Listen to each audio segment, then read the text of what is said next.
Hi students, I am Arjun Singh, lecturer from Lala Jagdish Prasad Saraswati Vidya Mandir Inter College, Muzaffarnagar. Today we shall discuss poem third, Keeping Quiet, composed by Pablo Neruda. He was a famous politician, a poet. He is peace-loving. He teaches us to be peacefully in the world. Here is the poem, Keeping Quiet. It means we should keep silence in our lives. Our lives are full of hustle and bustle. We work from day and night, but we feel no peace. यहाँ पर इस poem में आपको poet केवल यही बताना चाहते हैं कि हमारा जीवन सुबह से लगाकर शाम तक इसी तरीके से काम में बीतता जाता है, लेकिन हम अपने जीवन में सुख और शांति का अनुभव नहीं कर पाते। इस पोयम को हम पढ़ेंगे, वर्ड टू वर्ड पढ़ेंगे, तभी हमें इसके बारे में डिटेल में पता चल पाएगा कि इस पोयम में क्या है।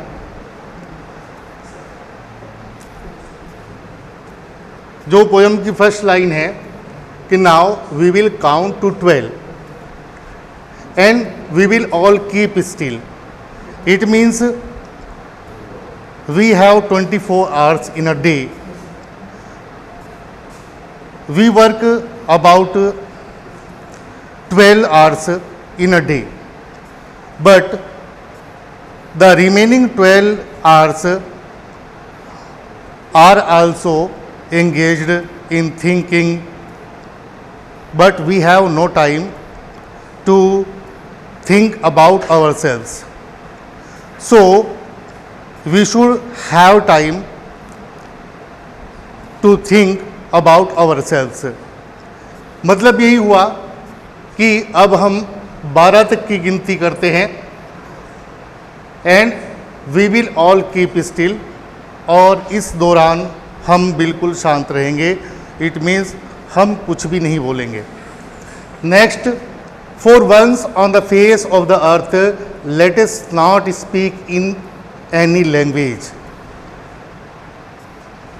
एक बार हम इस बात को सोचें कि हम इस धरती की सतह पर, यानी हम जहाँ पर भी रहते हैं वहाँ पर आओ हम कोई भी किसी भी प्रकार की भाषा को ना बोले। It means you are not allowed to speak any language. भाषा केवल वो ही नहीं कि जो हम केवल मुंह से बोलते हैं, आवाज़ निकलती है। भाषाएं अलग तरीके की भी होती है। हम किसी को इशारा करते हैं, उठने का, बैठने का, बोलने का, पूछने का। तो पोएट का कहना यह है कि हम किसी भी प्रकार की कोई भाषा ना बोले, बिल्कुल साइलेंट हो जाए। आगे कहते हैं कि let us stop for 1 second and not move our arms so much. It means वो कहते हैं कि आप 1 सेकंड के लिए रुक जाइए। जैसे हम साधारण तौर पर भी बोलते हैं, किसी को कहीं शोर होता है या कुछ और हमें हलचल दिखाई देती है तो हम कहते हैं कि ज़रा 1 सेकंड। तो इसका मतलब ये हुआ कि वो ये कहना चाहते हैं कि ज़रा रुकिए, अपने बारे में सोचिए, 1 सेकंड रुकिए and not move our arms so much. और बिल्कुल भी अपना, तुम्हें किसी भी तरीके से अपने हाथ पैर बिल्कुल भी नहीं हिलाने हैं, बिल्कुल साइलेंट हो जाइए। दूसरे अर्थों में इसे समझने के लिए इसको रोककर मैं आपको एक बात बताना चाहता हूँ कि जब हम आसन व्यायाम करते हैं तो उसमें एक आसन आता है शव आसन। उसमें कोई भी हाथ पैर हिलाने नहीं होते। शव आसन बिल्कुल जिस तरीके से एक मुर्दा होता है इस तरीके से लेट जाते हैं, सारी बॉडी जितनी होती है सबको निकाल देते हैं बिल्कुल। ज़रा सोचिए, उसमें हम कुछ भी नहीं करते, लेकिन उसके बाद भी जितनी भी बोधरेशन, जितनी टेंशन, जितना भी कुछ काम होता है, सबको भुला करके एक दोबारा से देखा जाए तो एनर्जी हमको मिल जाती है, जो एनर्जी हमारी बिल्कुल सुबह के समय में होती है। तो इसलिए वो रेस्ट करने के लिए कहते हैं, आराम करने के लिए कहते हैं। फिर आगे कहते हैं कि it would be an exotic moment without rush, without engines, we would all be together in a sudden strangeness. It means it would be an exotic moment. यानी exotic it means extraordinary, असाधारण। जब हम ऐसा करेंगे, अपने हाथ पैरों को नहीं हिलाएंगे, हम कुछ भी कोई लैंग्वेज नहीं बोलेंगे, तो इसका मतलब ये होगा कि जो मोमेंट होगा वो बिल्कुल असाधारण होगा। इट मीन्स ऐसा आपने कभी पहले महसूस नहीं किया होगा। उसके अंदर मोमेंट के अंदर क्या होगा कि विदाउट रश, किसी तरीके की कोई भाग दौड़ नहीं होगी, किसी तरीके का कोई उसमें, यानी कहने का मतलब ये होगा कि बिल्कुल शांति रहेगी। विदाउट इंजिन्स, इसका इंजिन्स इट मीन्स मशीनरीज, यानी उसमें कोई मशीन जो होती है उनकी भी कोई आवाज़ नहीं आएगी, यानी इसका मतलब कंप्लीटली साइलेंस होगा। It would all be together in a sudden strangeness, और हम इस अद्भुत यानी इस विचित्र स्थिति में हम क्या होंगे, हम सभी के सभी साथ साथ होंगे। यानी ये एक बहुत ही अलग सोच होगी कि हम सुबह से शाम तक सभी अपने अपने काम में, स्टूडेंट्स होंगे तो अपनी पढ़ाई में, बड़े होंगे तो कहीं ना कहीं किसी न किसी अपने खाने कमाने के लिए किसी व्यवसाय में, माताएं होंगी तो वो अपने घर में खाना बनाने में, कपड़े धोने में, हर एक आदमी अपने एक निश्चित काम में लगा हुआ है। किसी के पास में बिल्कुल भी सोचने के लिए कोई समय नहीं है। अगर उसके पास में कोई समय होता भी है तब भी उसका दिमाग वर्किंग में होता है, काम करता हुआ होता है, चिंता में होता है। तो ये जो पोएट का एक विचार है कि हम इसमें जो ये काउंटिंग करी है 12 तक की, ये इस 12 की जो काउंटिंग है इसको हम अलग भी तरीके से देख सकते हैं कि अगर हम पूरे दिन की बात करते हैं तो पूरे 24 घंटों की बात आती है, बट अगर हम पूरे सीजन की बात करते हैं तो सीजन भी बदलते हैं, और सीजन में मेनली दो ही आते हैं कि या तो सर्दी होती है या गर्मी होती है, सनी वेदर होगा या बिल्कुल ऐसा होगा जिसमें बर्फ़ पड़ती भी होगी। तो यानी जो बर्फ़ का पड़ना है वो मौसम में भी एक तरीके से देखा जाए तो वो शांति का ही एक सिंबल होता है। और उसमें देखा होगा कि कोई हलचल किसी तरीके की दिखाई नहीं देती, पक्षी भी, लोग भी अपने घरों में दिखाई देते हैं। लेकिन जैसे ही समर आता है तो समर में आने के बाद में सभी चीज़ों में एक्टिविटी दिखाई देती है, चाहे वो उसमें हमारी वनस्पति हो सकती है, उसमें लोग हो सकते हैं बड़े, उसमें बच्चे भी हो सकते हैं, उसमें पक्षी भी हो सकते हैं, उसमें सभी के सभी उसमें मूवमेंट करते हुए दिखाई देते हैं। तो इसी तरीके से हम अपने जीवन को भी बना करके रखें कि काम सारे होते रहें, लेकिन उन्हीं सारे कामों के अंदर जो है हमें कोई ना कोई हमारे पास में एक लेज़र भी होना चाहिए, यानी बिल्कुल फुर्सत का समय होना चाहिए। इसमें कहते हैं कि जब ऐसा होगा कि हम बिल्कुल साइलेंस रखेंगे तो फिर क्या उसका कॉन्सिक्वेंसेस होंगे कि fisherman in the cold sea would not harm whales.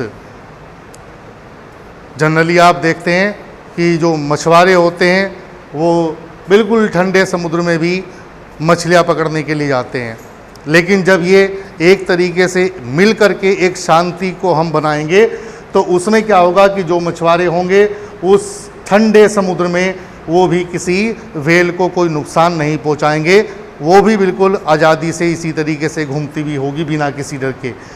And the man gathering salt would look at his hot hands.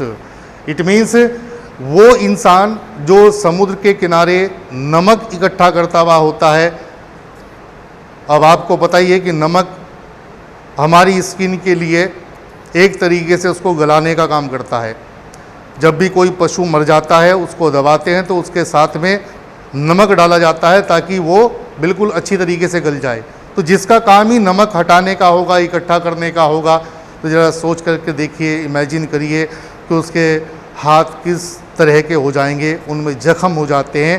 तो कहने का मतलब ये कि जो नमक का काम करता है, अगर हम इस तरीके से एक साइलेंस बना करके रखेंगे, एक अपने पास में फुर्सत का समय रखेंगे, तो कम से कम उसको उन अपने जख्मी हाथों को देखने का वक्त भी मिल जाएगा। वरना होता क्या है कि काम के चक्कर में दूसरा ही व्यक्ति बताता है, कह लगे आपके पैर में चोट लगी है, आपके हाथ में कट लगा है। वो माताएं बहनें जो घर में आपने देखा होगा कि सब्जी काटती है, कई बार छोटा मोटा अगर कोई कट लग जाता है तो उनको पता भी नहीं चलता, बच्चे ही बताते हैं कि मम्मी आपको ये कटा हुआ है, ये तब उनको पता चलता है कि हाँ वास्तव में कटा हुआ है, क्योंकि उनके पास समय ही नहीं है इतना। तो इसलिए हमारे पास में वो फुर्सत का समय होना चाहिए। नेक्स्ट है कि those who prepare green wars, wars with gas, wars with fire, victory with no survivors. Those who prepare green wars, यानी यह उन लोगों के लिए है जो उस ग्रीन वॉर को तैयार कर रहे हैं। अब ये ग्रीन वॉर है क्या? ये ग्रीन से मतलब हमारी नेचर से मतलब है, उन पेड़ पौधों से मतलब है कि जो हम इस धरती के ऊपर देखते हैं। तो यो डिफॉरेस्टेशन का जो काम चलता है, पेड़ों की कटाई का काम चलता है, तो इससे थोड़ा पोएट और भी ज़्यादा चिंतित है कि ये हमारी धरती के ऊपर ये ग्रीन वॉर चला हुआ है, यानी डिफॉरेस्टेशन वो शुरू हो चुका है।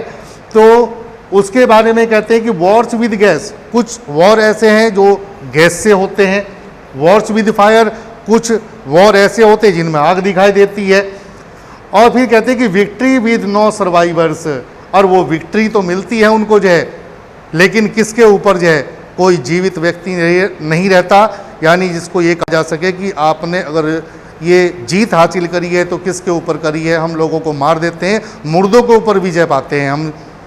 तो कहने का मतलब यह है कि जब हम बिल्कुल साइलेंस रहेंगे, सारे काम को छोड़ देंगे, तो इन कामों में भी शांति रहेगी और इस तरीके से हमारी नेचर बची रहेगी, और जो ह्यूमन बीइंग्स है वो भी इसमें बचे रहेंगे, एनिमल्स बचे रहेंगे। Next, would put on clean clothes, और ये सभी के सभी क्या होंगे, बिल्कुल ये साफ कपड़े पहन सकेंगे। ये साफ कपड़े पहनने का मतलब ये होता है कि आदमी जो भी किसी काम में लगा हुआ होता है तो कपड़े तो गंदे होते ही हैं, तो साफ कपड़े का मतलब ये होता है कि जब वो बिल्कुल फुर्सत का समय होता है, उस काम से वो बिल्कुल अलग हट जाता है, तो हटने के बाद में नहा धोकर बिल्कुल साफ सुथरे कपड़े पहनकर वो आराम करता है उस समय में। तो इस तरीके से जब हम बिल्कुल साइलेंस मूड में रहेंगे तो ये सारा का सारा काम वो रुका रहेगा।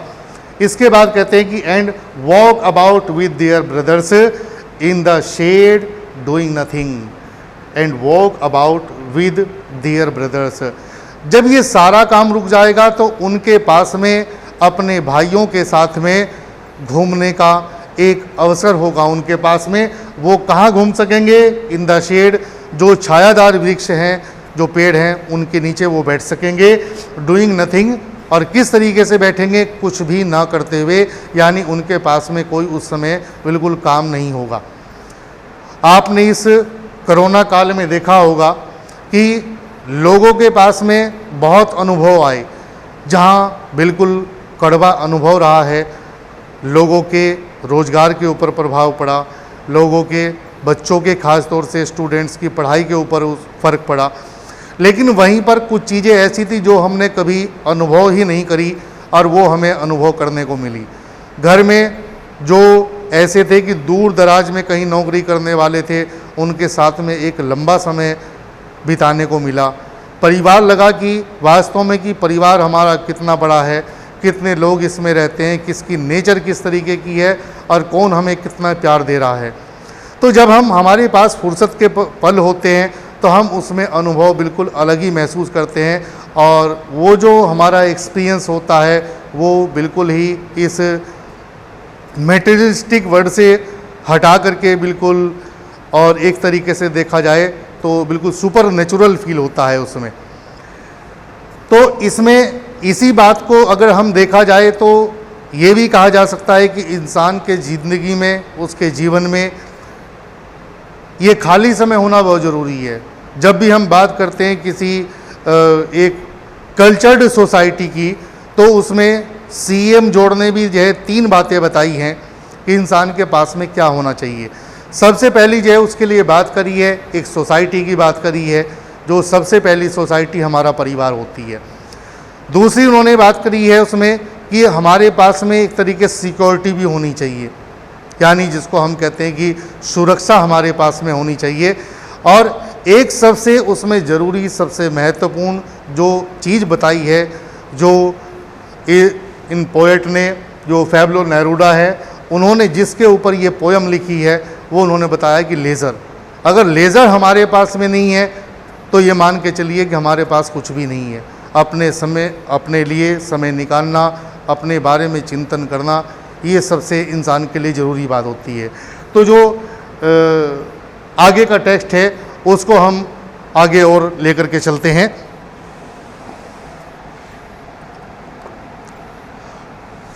इसमें कहते हैं कि what I want should not be confused with total inactivity. अब हमें इस बात में बिल्कुल भी भ्रम नहीं पालना चाहिए, कंफ्यूज नहीं होना चाहिए, क्योंकि कुछ ना कुछ नेगेटिविटी रीडर्स को ये फील हो सकती है कि सारी चीज़ों को रोकने की बात कर रहे हैं, बिल्कुल खाली बैठने की बात कर रहे हैं।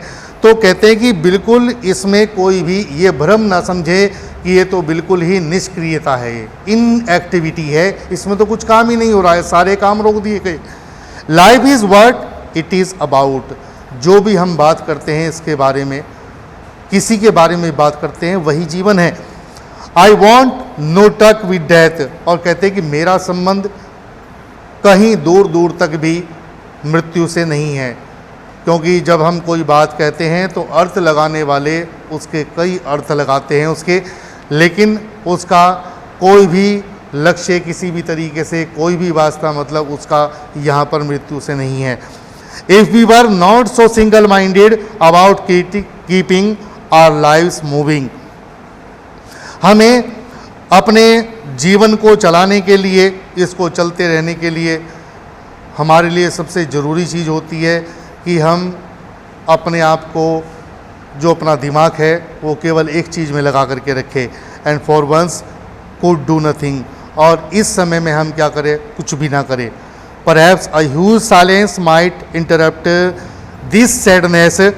तो हो सकता है कि ये पूरी तरीके से जो हम शांति की बात कर रहे हैं, ये आपकी जो दुख होंगे, जो वरीज होगी, जो चिंताएं होंगी, ये उनको रोक दे। Of never understanding ourselves and of threatening ourselves with death. Perhaps the earth can teach us as when everything seems dead and later proves to be alive. जब हम किसी चीज़ को छोड़ देते हैं बिल्कुल, या बहुत सारी इस तरीके की नेचुरल थिंग्स होती है जो हमें ये दिखाई देती है कि शायद ये बिल्कुल क्या है, ये लाइफलेस है, ये लिविंग बींग्स नहीं है। ये बहुत दिनों तक लोग पेड़ पौधों को और वनस्पतियों को, इनको भी निर्जीव मानते आए, लेकिन शायद आज ऐसा नहीं है। लेकिन फिर भी कुछ ना कुछ लोग इस तरीके के, कोई ना कोई 1000 में 1 या 2 इस तरीके के मिल जाएंगे, यानी वो 1% भी नहीं है, जो आज भी इस बात को प्रूव करने में लगेंगे कि ये तो एक तरीके देखा जाए तो लाइफलेस है। ये बोलते कहाँ हैं, ये चलते कहाँ हैं, उनको फीलिंग्स नहीं होती। लेकिन जो चीज़ बढ़ती भी है, ये फीलिंग्स भी उनके अंदर होती है, तो वे सभी के सभी लिविंग बींग्स हैं वे। तो जो भी हमें इस प्रकृति में दिखाई देता है, जो हम जिसको बिल्कुल लाइफलेस कहते हैं, कई बार उसको ये कह देते हैं कि तो किसी काम के नहीं है, कोई पत्थर पड़ा है तो किसी काम का नहीं है। तो कहते हैं कि एक समय इस तरीके का आता है कि वो समय बीत जाने के बाद में उन चीज़ों की महत्ता का पता चलता है, वही चीज़ें सजीव दिखाई देती हैं हमें। Now I will count up to 12 and you keep quiet and I will go. अब आपको 12 तक की वो गिनती करनी है, और गिनती करने के बाद में आप बिल्कुल शांत रहिए और मैं चलता हूँ। इसका मतलब ये हुआ कि इंसान को अपने जीवन में जो भी कुछ वो करता है, उसको करते करते ही, पोएट का ऐसा मानना बिल्कुल नहीं है कि आप अपना कर्म करना छोड़ दें और उस कर्म करते करते उन चीज़ों को बिल्कुल इतना दूर कर दें कि आप बिल्कुल आराम में लगे रहें। आराम करना है आपको, उस आराम का मतलब ये है कि आप अपने बारे में बहुत गहराई से सोचें, आत्म मूल्यांकन करें। तभी ये समझिए कि इस पोयम को पढ़ने का कोई लाभ होगा, बेनिफिट होगा। और बाकी के लिए आप इसकी स्टडी करें, अच्छी तरह से पढ़ें इसको। और पढ़ने के बाद में तभी किसी चीज़ की एक सार्थकता होती है जब हम उसके बारे में चिंतन करते हैं, मनन करते हैं, उस बात को हम कंटिन्यूअस थिंकिंग में हम उसको लेकर के चलते हैं। तो इसके बारे में पढ़ने का मतलब ये नहीं होगा कि केवल आपने इसको पढ़ लिया, टेक्स्ट पढ़ लिया, लेकिन इसके बारे में जब तक हम चिंतन नहीं करेंगे तब तक वो चीज़ की सार्थकता नहीं होगी। Thank you for listening to me very carefully.